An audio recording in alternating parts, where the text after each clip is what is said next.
Life Waste to Build, c'est un projet européen qui nous permet d'atteindre les objectifs de la feuille de route que nous avons fixée Ambition 2026 à Toulouse Métropole et qui va consister en fait à créer des synergies pour essayer de réemployer les matériaux, notamment de déconstruction par exemple dans le BTP.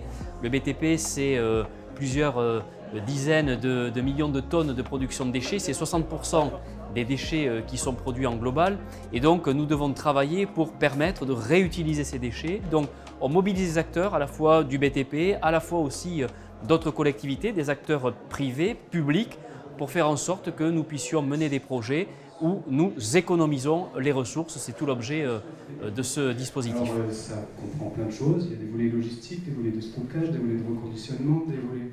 L'objectif, c'est de créer quelque part une grande banque de données, de matériaux qui sont réutilisables. Les outils, on a une plateforme qui, en effet, répertorie toutes les ressources dont peuvent disposer les professionnels. Et donc, on a une mise en relation qui est faite avec les différents acteurs du bâtiment qui ont connaissance des produits de déconstruction et qui peuvent donc les réutiliser et les intégrer dans leurs futurs projets.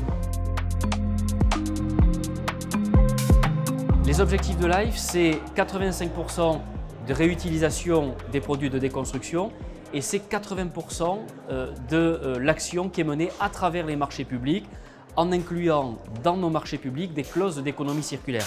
L'objectif, c'est 58 chantiers, nous en avons aujourd'hui plus d'une quarantaine qui justement vont permettre de réutiliser les matériaux. C'est 24 par exemple maîtrises d'ouvrage, c'est à peu près 300 millions d'euros de travaux qui sont réalisés et qui permettent de créer des boucles et de réutiliser justement ces matériaux de déconstruction, de les intégrer dans des nouvelles et futures constructions. Et la finalité, vous l'avez compris, c'est que nous soyons ce territoire sobre, durable dans le cadre de la transition et surtout un territoire qui est décarboné.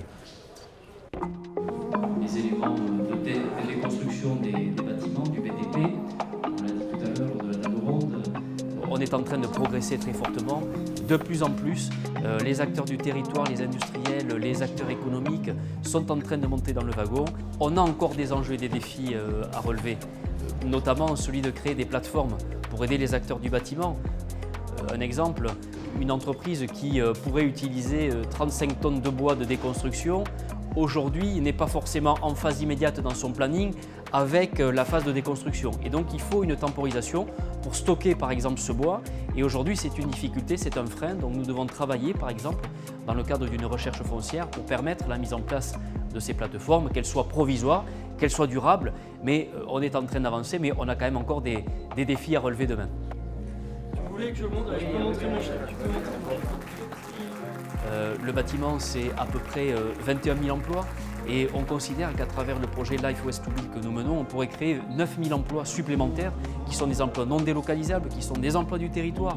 Et donc, cela signifie simplement que la transition écologique, via l'économie circulaire, notamment dans le bâtiment, elle peut aussi être au service du développement économique et de l'emploi. Et ça, c'est très positif.